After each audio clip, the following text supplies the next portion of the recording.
8h40 et comme promis, c'est l'heure de la revue de la presse des médias et des sites d'information israéliens de ce matin avec des quotidiens extrêmement chargés ce matin qui se font l'écho en particulier et en première page et en manchette dans certains des quotidiens d'un changement apparent de positionnement des Palestiniens. En effet, selon un proche conseiller de Mahmoud Abbas, le raïs palestinien ne pose plus de conditions préalables à la relance des pourparlers de paix, et il va même un pas plus loin en renonçant apparemment et provisoirement à exiger le gel de la construction en Judée et en Samarie. C'est ce qu'a déclaré ce conseiller, Mohamed Mustafa. Par la suite, Mustafa a nuancé ses propos. Hier après-midi, il a affirmé que le gel de la construction était un besoin, mais apparemment donc ce n'est plus une condition donc aux négociations. Selon Mustafa, Abbas serait également prêt à cesser la campagne anti-israélienne qu'il mène depuis de nombreux mois au sein des instances internationales, en particulier au sein de l'ONU, donc contre l'État d'Israël. Un autre proche d'Abbas explique que Donald Trump a obtenu la confiance des Palestiniens en renonçant à transférer l'ambassade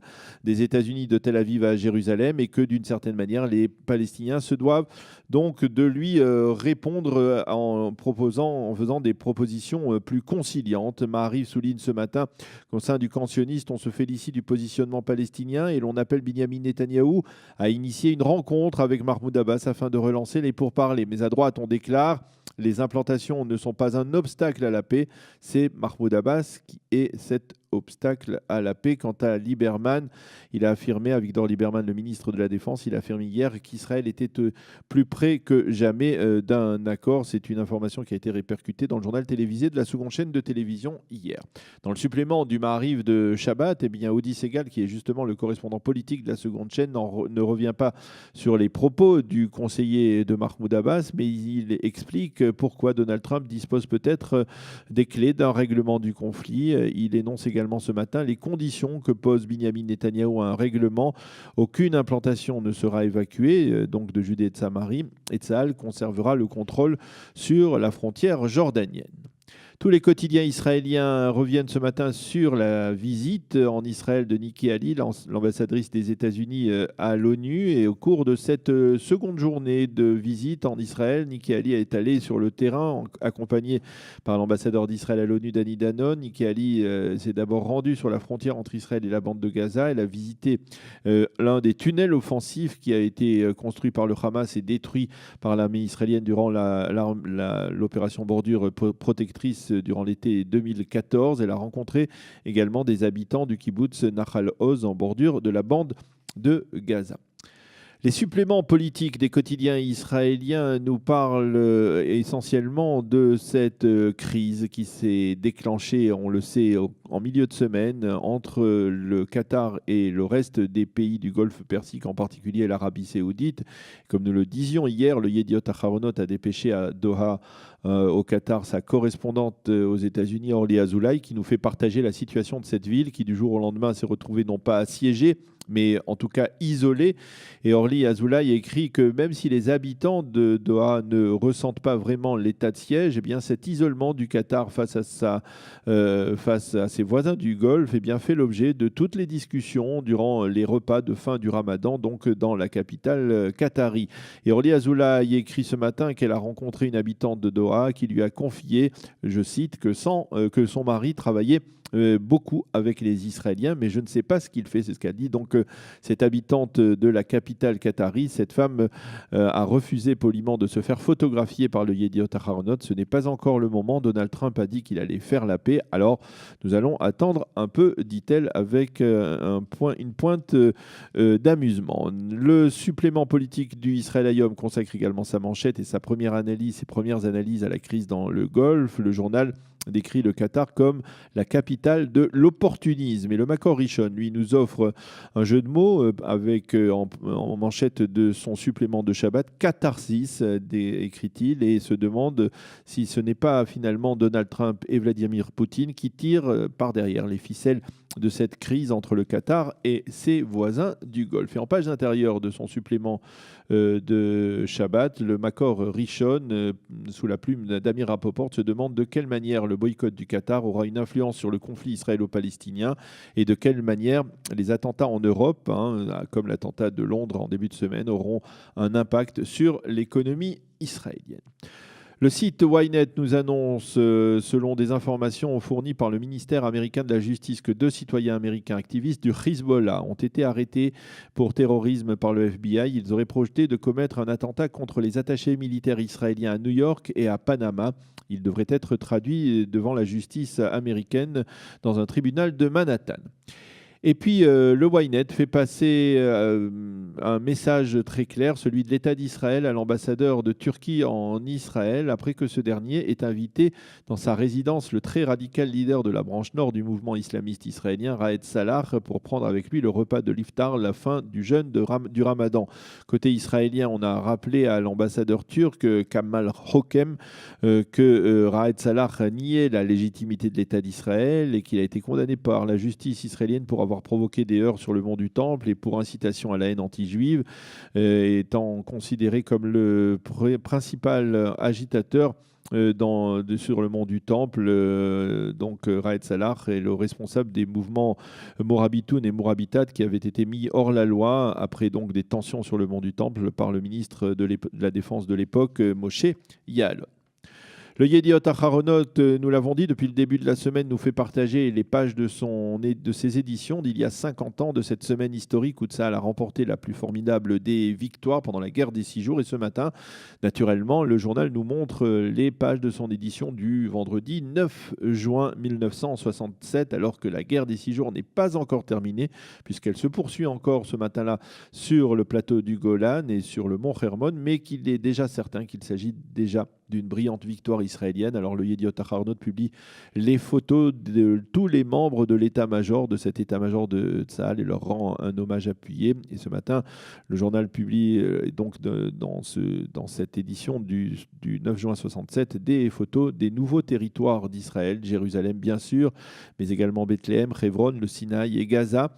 En titre des photos sur le Kotel et sur le mont du Temple, il est écrit, je cite, « La ville de Dieu et la montagne de notre sainteté ». Et ce 9 juin 1967, c'est le célèbre poète israélien Chaim Hefer qui écrit avec beaucoup d'émotion, comme s'il rédigeait un psaume, oui, du roi David.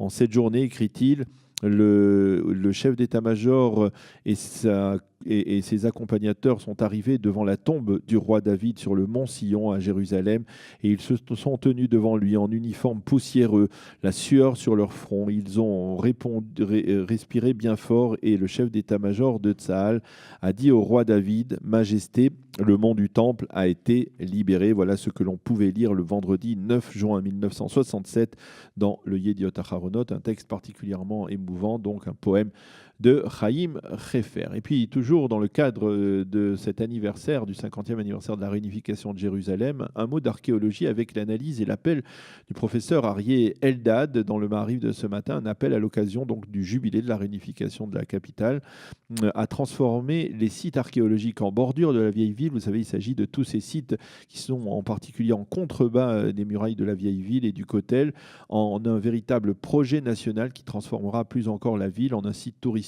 de dimension internationale. Le professeur Eldad craint tout de même que son appel ne soit pas véritablement entendu par les dirigeants israéliens.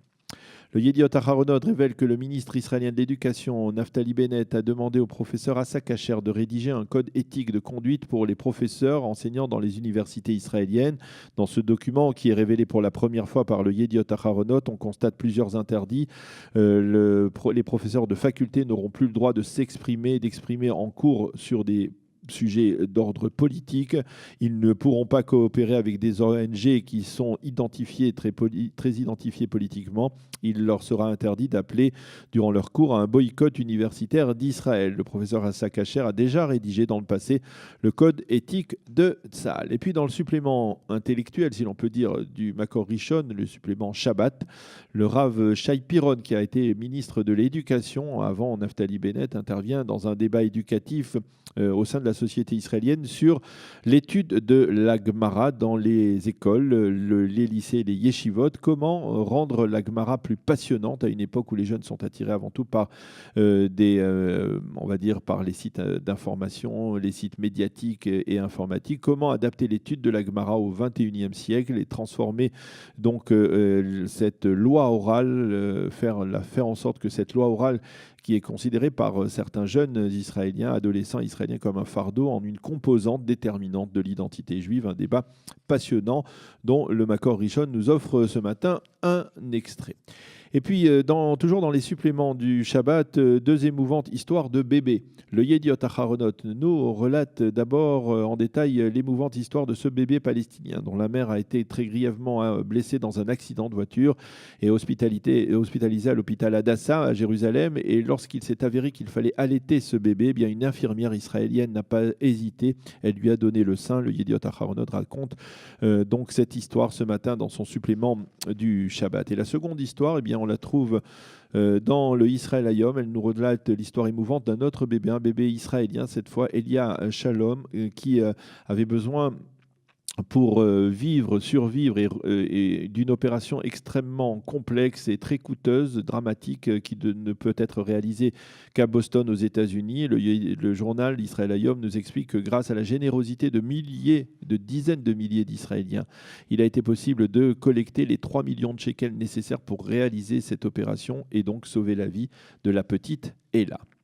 Et pour terminer cette revue de la presse et des médias israéliens de ce vendredi matin, nous allons rendre hommage à un homme qui prend aujourd'hui sa retraite. C'est annoncé dans l'ensemble des quotidiens et des médias israéliens qui nous annonce la fin de la très brillante carrière au service de l'État d'Israël d'Eliakim Rubinstein. Le juge Eliakim Rubinstein, qui est actuellement vice-président de la Cour suprême, prend sa retraite à l'âge de 70 ans. Il est très connu en Israël, en particulier dans les milieux religieux. Eliakim Rubinstein a commencé sa carrière de juriste au ministère israélien des Affaires étrangères à l'époque où Moshe Dayan était ministre. C'était à l'époque donc du gouvernement de Menachem Begin et à l'époque historique de la visite d'Anwar el-Sadat à Jérusalem. Eliakim Rubinstein a été conseiller juridique du gouvernement avant donc d'entrer à la Cour suprême. Ceux qui le connaissent savent qu'il ne perdait jamais une seconde pour étudier la Torah et dès qu'il le pouvait, y compris lors des longs dîners de gala officiels. Eh bien, Eliakim Rubinstein prend sa retraite. On lui souhaite bonne chance dans sa retraite et certainement la capacité et la possibilité d'étudier plus encore qu'il ne l'a fait même durant sa très brillante carrière. Voilà, c'est la fin de cette revue de la presse et des médias israéliens de ce vendredi matin. Il est 8h52. Dans quelques secondes, je recevrai avec beaucoup de plaisir Yael David Toiti qui va nous parler de la paracha de cette semaine, la paracha Be'alotecha. Nous en parlerons avec elle. C'est dans quelques secondes après une page musicale qui nous réserve, comme chaque semaine, le vendredi, David Amara, Matanot Ktanot de Rami Kleinstein.